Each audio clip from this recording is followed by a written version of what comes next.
واحد السلام عليكم المغاربه ديال اليوتيوب. دونك اليوم نهضروا شي شويه على المغرب. بغيت نزيد واحد الفيديو في داك البلاي ليست ديال المغاربه ونفتخر. بغينا نعرفوا علاش المغرب في المستقبل، ماشي البعيد بزاف، المستقبل القريب غيولي من اغنى بلدان العالم ان شاء الله. علاش خصنا نتفائلوا، خصنا ننشطوا، خصنا نحاولوا نقريو شي شويه الشعب ديالنا باش يعرف شنو غيدير بالفلوس اللي غيجيو للبلاد. وعلاش الجيران ديالنا بحال الجزائر وموريتانيا واللي حدانا خصهم يحاولوا يقادوا معنا الامور باش نكونوا معاهم مزيان. دونك السبب بزاف د الناس عارفينه وشحال من مرة تهضر عليه، ولكن ما عمرو وصل لهذا النيفو اللي وصل ليه دابا. السبب هو الزيادة ديال العدد ديال البشر في الكرة الأرضية، وهو الفوسفات.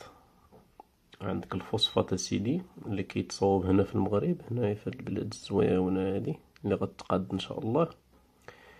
عندك فوسفات كيتصاوب هنا وكيتصاوب هنا في الشينوا، زعما البلايص اللي فيهم بزاف ديال الفوسفات في الشينوا، وكيتصاوب في ميريكان هنا في ميريكان.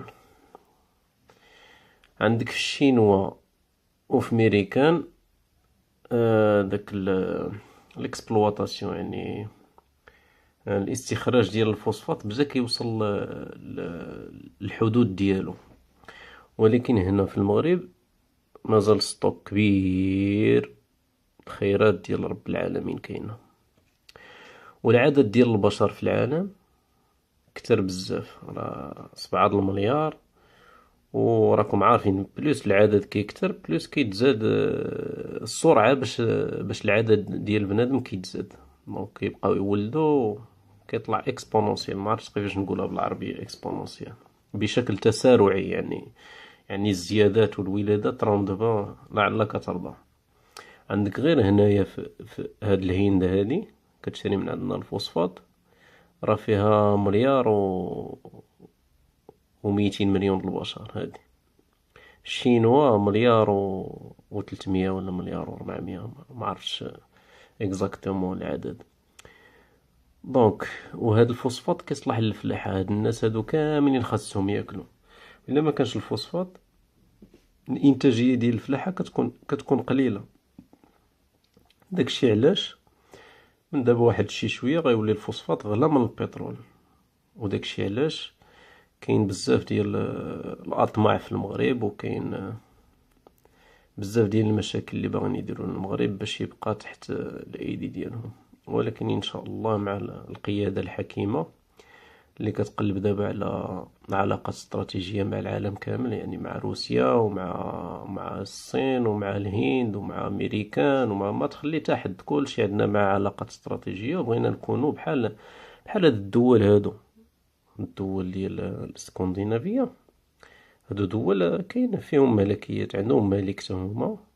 هادو هادي الانجليز، هادو الدول الاسكندنافية، النرويج، السويد، الدنمارك، فنلندا، هادو كاملين عندهم ملكيات. هادي عندها البترول، النرويج عندها البترول. هاد الدول هادو كانوا ديما محايدة، كيكون زعما واخا كتنوض الحرب في اوروبا هنايا هادو ما كيتدخلوش. هادو ما عمرهم كلوا العصا. علاش؟ خدامين على راسهم، الرزق ديالهم كيتبرعوا به هما والشعب ديالهم، وعاطين خاطين المشاكل. حنا بغينا نوليو بحال هكذا، كيكون عندنا علاقات مع امريكان، علاقات مع اوروبا، علاقات مع روسيا العظيمه، شو تبارك الله قداش العلاقات مع الصين ومع الهند بالخزان البشري ديالهم، البشر عندهم كتير. دونك باش الا كان عندنا شي مشكل يعاونونا الاخرين باش نقنعوا الناس الاخرين يعطيو لنا اتساع، ونعيشوا بحال هاد الناس هادو، نكونوا محايدين، ما كندخلوش في المشاكل العالم، ناكلوا رزقنا ونخدموا على راسنا ونتستوناو.